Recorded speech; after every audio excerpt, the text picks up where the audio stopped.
Naporne dneve pa preživlja tudi naš ljubi predsednik gospod Borut Pahor. Ta je v obdobju, ko si še lahko imel goste, v svoje prostore povabil predstavnike zakonodajne, izvršne in sodne oblasti ter upal, da jih ne bo več kot 10.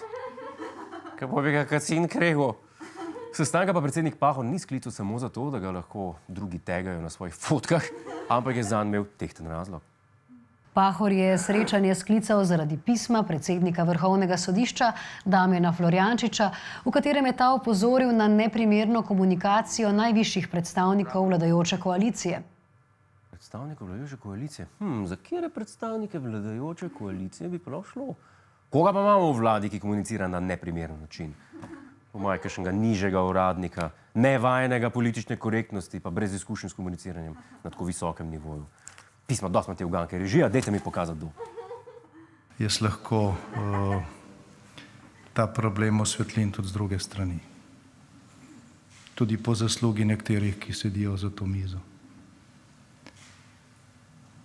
Bom začel pred 32 leti. Seveda, kdo pa drug? Naša stara sablja Janez. Ob tej priložnosti mu lahko samo čestitamo, ker se je v svojih zamerah vrnil samo 32 let v preteklost in ne 80, kot ponavadi.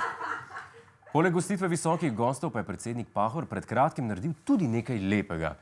Prvič v zgodovini je zavzel jasno politično stališče. Hecam se. To ne bi bilo lepo, to bi bil čudež. Fucking čudež. Gospod Pahor se je spomnil trgovcev, ki so med korono še posebej izpostavljeni.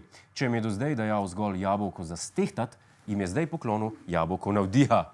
Ja, to je resnična nagrada, ki ti jo podeli predsednik. Za razliko od nagrade figa obljub, ki ti jo podeli premier, ali pa nagrade banana ponosa, ki ti jo podeli neznanec na drugi strani luknje. Baje. Dajmo poslušati gospoda Pahorja. Prodajalcem se je zahvalil za potrpežljivost, prijazen in profesionalen odnos, predvsem pa za pogum.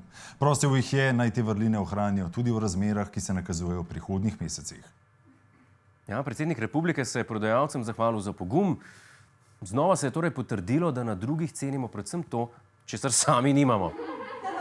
Trgovci so bili jabolka navdiha veseli, če tudi ni bil označen s črtno kodo. Po neuradnih podatkih so prve vrste na podelitvi zaradi svoje hitrosti zasedli trgovci Hoferja, medtem ko so trgovci Mercatorja sporočili, da se podelitve udeležijo takoj, ko jim uspe odpreti dodatno blagajno. Se pravi, drugo leto.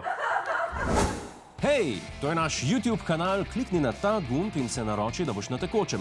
Polajkaj pa nas tudi na Facebooku in na Twitterju, pa na ulici, pa na kakšnem javnem WC-ju.